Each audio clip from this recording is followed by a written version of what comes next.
Welcome to the Sportsman's Voice Roundup, your weekly look at conservation and sporting community news happening across the nation and on the Hill. Thanks for tuning in. This is the TSV Roundup. This is the Sportsman's Voice Roundup for the week of August 26. Holy smokes. August is over. 2024.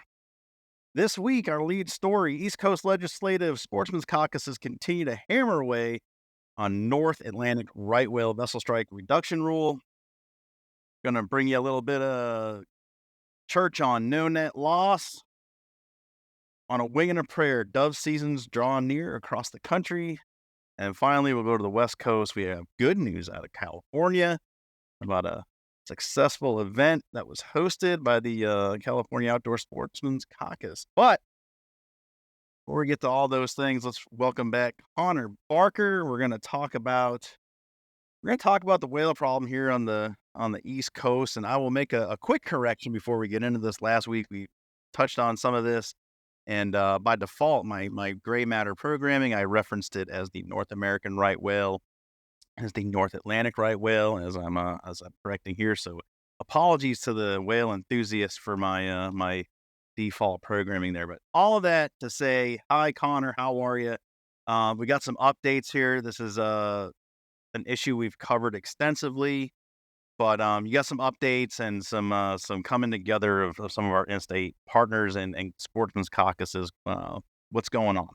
Yeah, thanks, Fred, for having me. It's been a while since I've been on here. This is the first time I've spoke on the issue here, but I'm sure the audience is super familiar with what the vessel strike reduction rule would be and what it would do. Essentially, that would create a 10 knot seasonal speed restriction zone for boats 35 feet and larger up and down most of the Atlantic coast with the hopes of protecting critically endangered North Atlantic right whales. That's something we've been following for multiple years now. That's kind of in the last stages of its rulemaking process. I'm sure the audience is familiar with, and Chris Horton, our fisheries director, he's been all over it. So if you're looking for more specifics on that, the rule itself, Chris would definitely be your guy.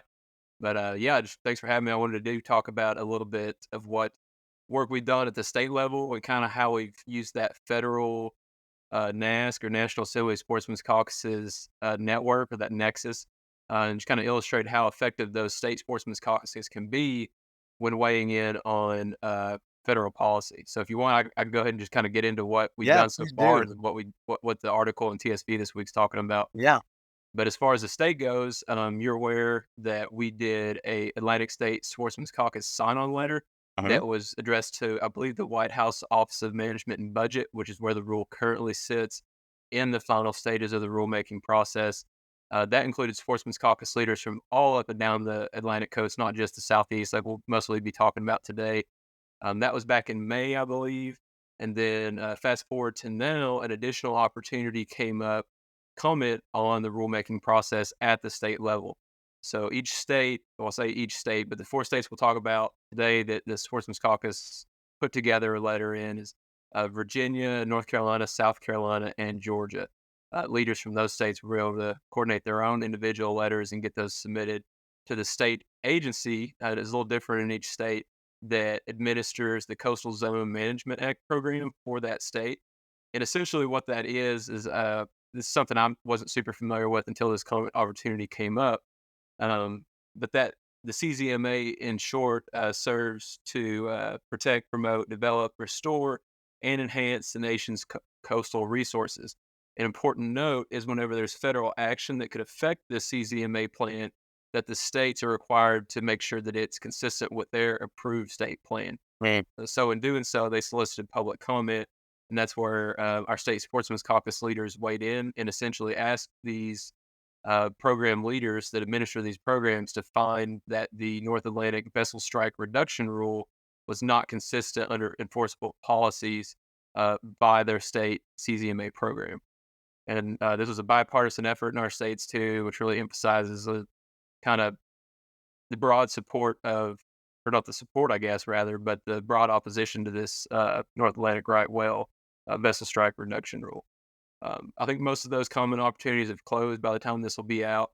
We did have a pretty short turnaround on a lot of those, but thanks to our leaders in those states, we were kind of able to get on the record there and make our voices heard at the state level.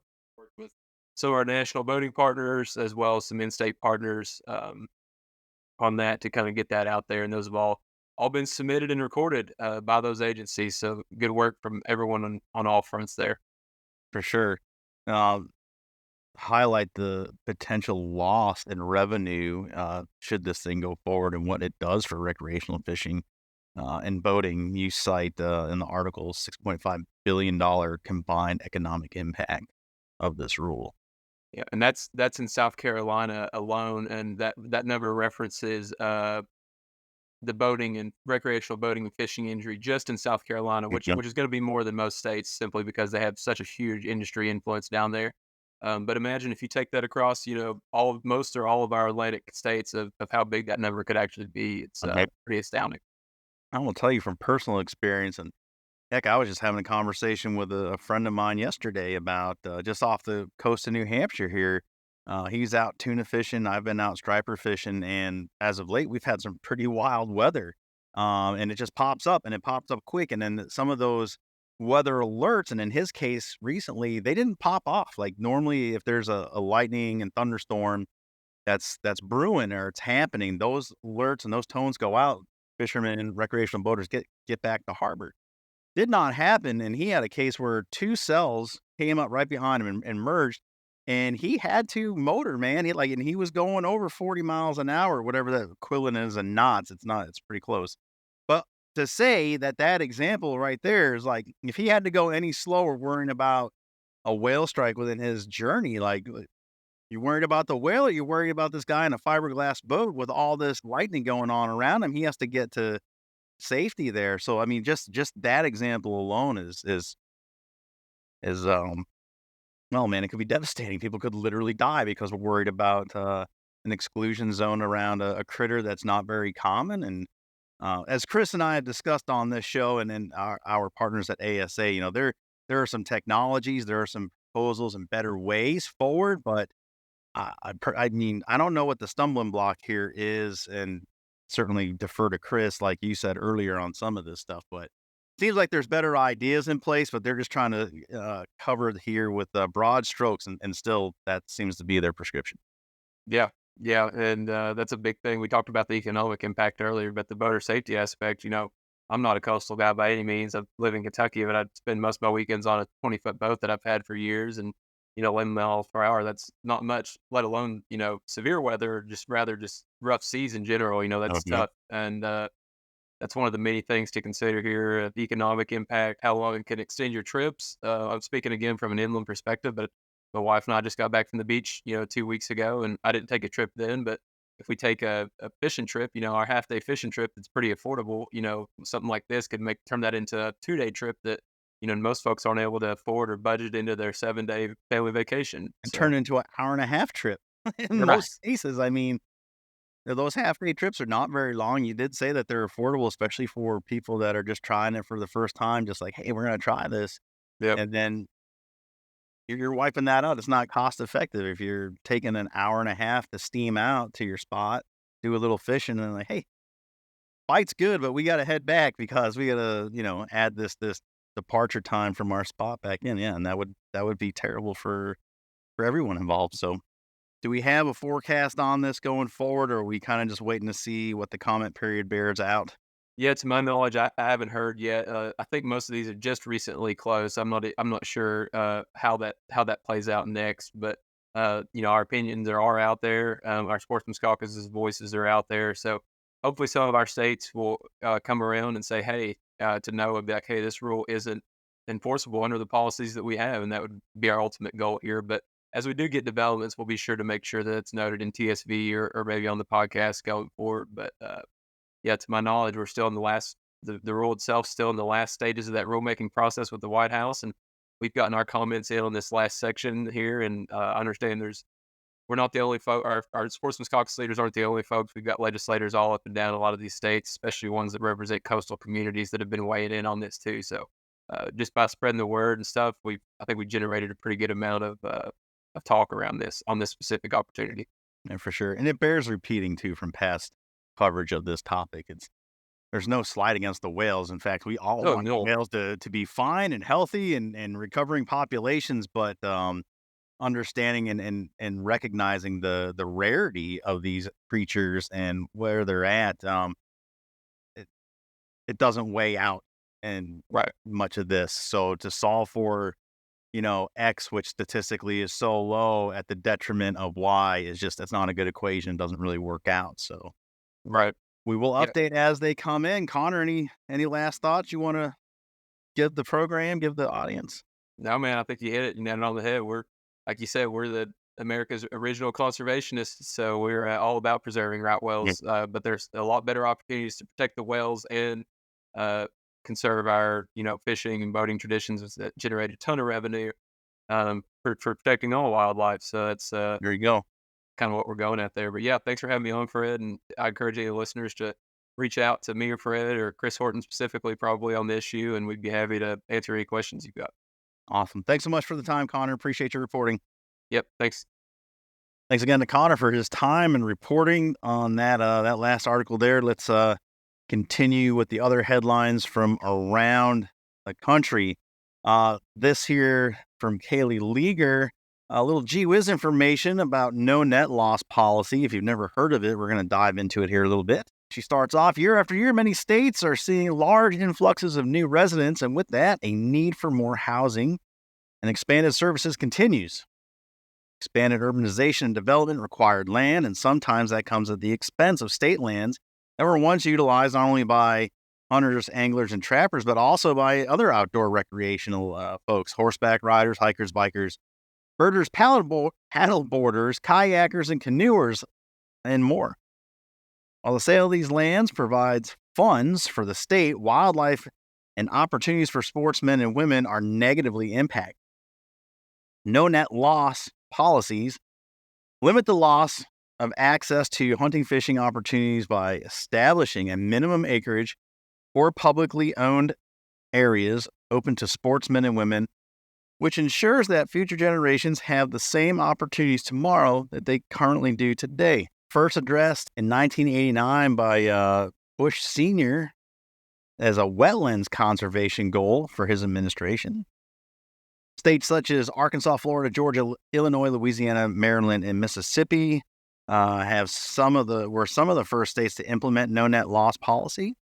Alabama, Kentucky, Maine, Connecticut, and West Virginia have also adopted language that follows the no net loss model. Garden State, New Jersey, continues to introduce such legislation, but it's yet to pass that. New Jersey, if you're listening, love to get that over the finish line.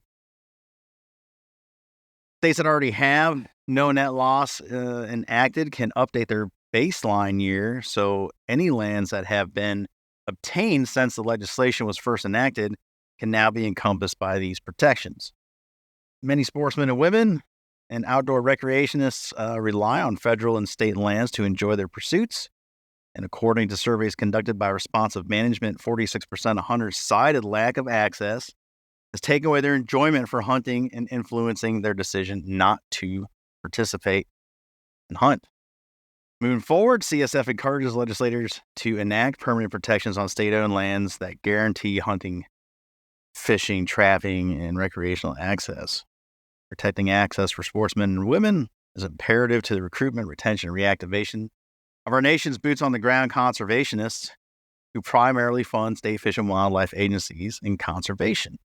You can see more of our opinion on this and other policies by going to congressionalsportsman.org, checking out our policy briefings there, and you'll find the no net loss there.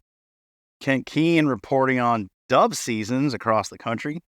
Kent starts out, the irony that one of the most difficult birds to harvest is the first to open for hunting each year and does not stop dedicated sportsmen and women for being excited about their state's upcoming dove openers.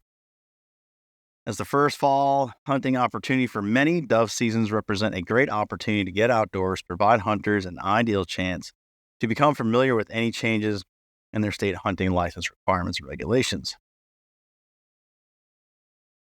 Beginning of September marks the beginning of fall hunting seasons in many states throughout the Midwest and across the country for many sportsmen and women. This is represented in the form of their state's dove hunting season. Though the days may still carry the heat of summer, those who rise before dawn have already noticed the sun creeping its way back to the south in the morning sky. Fall is drawing near. With this change in season comes the moment that many of us have been waiting for, the start of fall hunting seasons for the certain members of CSF, State's program team, Kent among those. For many sportsmen and women, this is best represented by the beginning of the fall dove season, many of which will open within the next couple weeks. Also coinciding with pumpkin spice lattes. Doves are a notable challenge for wing shooters, given their speed and agility, humbling many while forcing hunters to further their support of the ammunition industry. I would do that if I had a dove season in New Hampshire. Admittedly, not a great wing shooter. Dove hunting remains one of the most approachable entry points for those with an interest in the outdoors. As such, they provide excellent recruitment opportunity, especially true among emergent or adult onset hunters, non-resident college students who stand to benefit from efforts to availability through our efforts about discounted and non-resident college student hunting and fishing licenses helps there.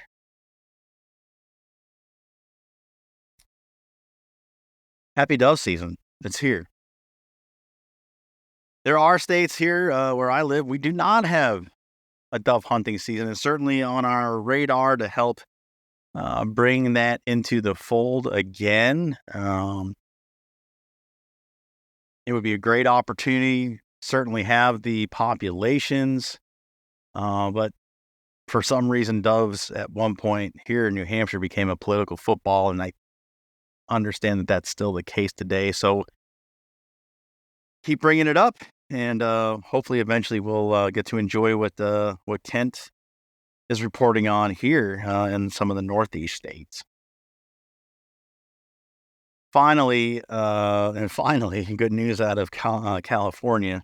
Ferris Snell reports on a California outdoor sporting caucus event that was successful and a key water quality bill has passed. So approximately 50 sportsmen and women gathered in Sacramento on August 13th to speak with members of the California Outdoor Sporting Caucus while enjoying some food, drinks, and fellowship together. The event was preceded by California Waterfowl Association's annual lobby day, as well as CSF and other in-state partners spending several days at the Capitol speaking with legislators about the Sporting Caucus's ACR 182 and other interests of the sporting community. 7 caucus members joined with in-state partners for the celebration of our shared outdoor heritage. August is the final month before the end of the year recess, and legislators are busy trying to finish up legislation. So this strong attendance by key members of the Sporting Caucus is a sign of how important our issues are to them, California sportsmen and women. The reception, as we noted, was preceded by the California Waterfowl Association. Several members of CWA spent the day in the Capitol office building going door to door advocating for pro-sportsman legislation. The reception was also a culmination of several days' worth of advocacy by CSF and other in-state partners, speaking to caucus members about caucus engagement in the next year and urging them to vote in favor of the caucus-led ACR 182, which is legislation that directs the California legislature to consider and enact waterway pollution mitigation measures in the upcoming legislative sessions. The effort turned out to be successful, as just a few days later, the California legislature passed ACR 182 by a wide margin. And as reported earlier, this legislation is the launching point for future legislation that will help ensure conservation of ocean resources and protect the future of fishing in California. We're excited to be able to report on these future successes in America's most challenging state on our issues. It is a challenge state, and it is in competition with a few other, but nevertheless, always good when we get a chance to report on happy stuff coming out of one of our most challenged states in California. Okay, that's it. That's this week's show, a short one. Yeah, as noted, hunting seasons are open. We're a couple days here away from being completely done with August. Kids are back to school if you got them. Everyone's kind of quietly cheering that on and getting back to some normalcy. So, yeah, here's to fall. Here's to school being back in. Here's to seasons opening up. And we will pick this back up again next Wednesday. Tomorrow, feature presentation. We're bringing you CSF's own John Colclazier. We have an update about a new position here at CSF that John's going to be heading up. Very excited to be able to bring that to the wider audience here and what that means as far as what CSF can do for you as a legislator at the federal and in-state level. And yeah, that's a tease, guys. That's a tease. Tune in tomorrow and find out what John is doing and learn a little bit more about who John is and get what we're able to do here at CSF with his expertise. All right, y'all have a good day. Thanks for bringing us along. As always, CSF is your inside connection to outdoor legislation.